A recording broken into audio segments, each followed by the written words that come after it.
Trump's speech was well received by a lot of people, even a handful of Democratic commentators. One person who was far from happy, though, was attorney Eric Guster, who was enraged.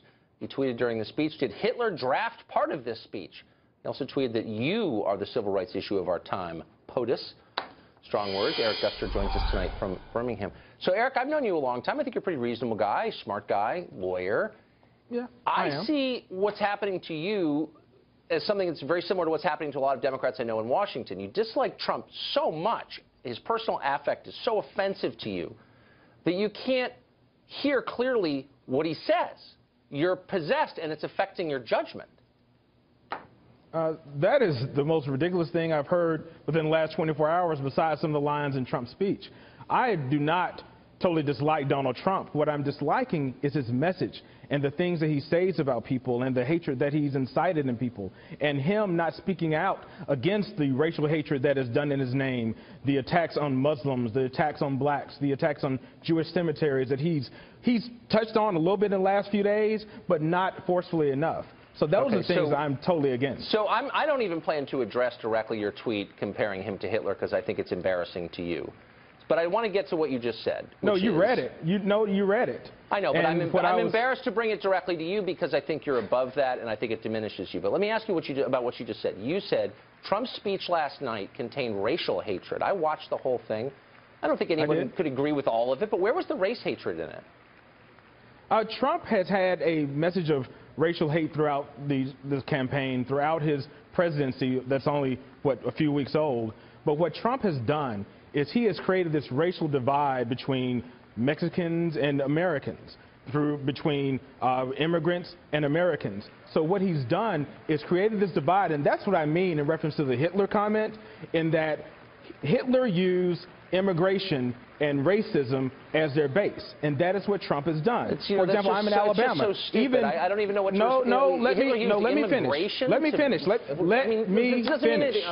Okay, please finish quickly. Let me finish. And get to a smart point. For example, he was in Alabama, and there were rebel flags and people who were saying racial things to protesters, and that was something that incited his base. And those are things I'm speaking of in reference to Hitler, not saying he is Hitler, but he's Hitler-esque. Absolutely. Okay. So he was in Alabama, and there were Confederate flags around. Therefore, he's worthy of being compared to Hitler. Look, so let's just stay. We're talking about the racial undertone that he has never addressed. Last night. No. That is a topic.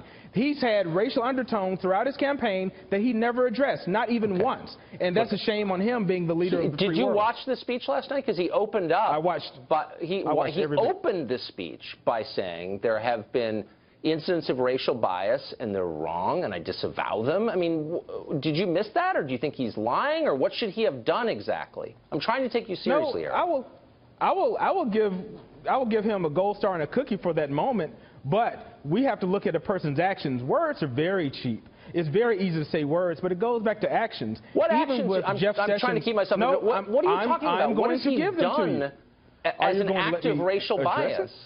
Please. No.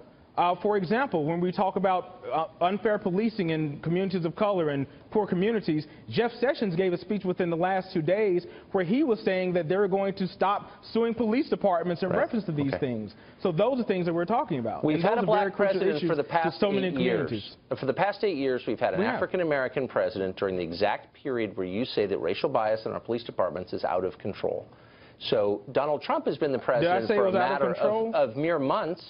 So I don't think I said that. I want to get to something specific that he said, that the Democrats said last night. So Trump, in his speech, you said that I said it's out of control. I said Jeff Sessions gave a speech where he said that he would stop suing police departments. That's very concerning to many people, including myself, as a civil rights lawyer. When the Department of Justice is being told that they're not going to sue police departments and give consent decrees to tell them that they have to stop racial bias, they have to stop unfair policing, that's a problem and very concerning with a lot of people. You've had 8 years of an Obama Justice Department, an Obama Civil Rights Division, indeed an Obama presidency, and that bias, according to you and other so-called civil rights lawyers, has flowered.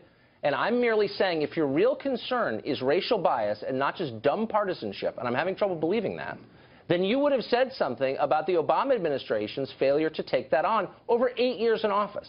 But let me get back to last night in a concrete example. No. I'm not going to let that come and hang. Okay. No, the Department of Justice under Obama took on several issues of racial bias.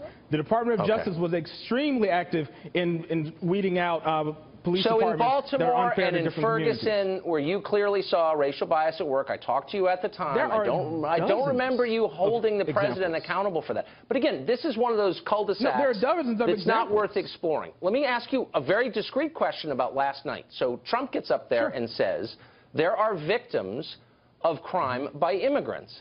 And the second he says that, and there are, of course, I mean, there's really no dispute about that. Democrats in the chamber, members of Congress, all but boo him. They bark at him. They express verbally their displeasure. And my question is, why? Why is it offensive to note the truth that there actually are Americans who've been harmed and killed by immigrants? Why is that bad to note? And by the way, whose side are you on if you're offended by that? No. It's not bad to note that, but we also must note the violence that is perpetuated by white nationalists. The violence such as the Charleston 9, which he has not mentioned. The mosque that was attacked in Canada, which he has not mentioned. He has not spoken out against white supremacists who've done very similar things that he's trying to blame on the immigrants. Those are the real dangers within our country. You're kind of missing my homegrown terrorists. Why I'm answering your question, but you don't want the answer. Why would Democrats? The Charleston 9 happened when Obama was president. Like, this is. I'm losing patience, but I just want to get to this one question. Why would that make Democrats mad that he said that? And they were mad. They groaned audibly. It was picked up on mics. Why would that annoy them so much that he was noting that immigrants have hurt Americans? Like, what's wrong with saying that? Can you answer that question? There's nothing wrong with saying that, but he's totally ignored the things I talked about. The white nationalists and the white supremacists who are attacking people on a weekly basis. I'm out of time, Eric. He's totally ignored that. It's too frustrating. I hate to talk you to don't want the people truth, who are unwilling to deal with reason. Thanks a lot for joining us.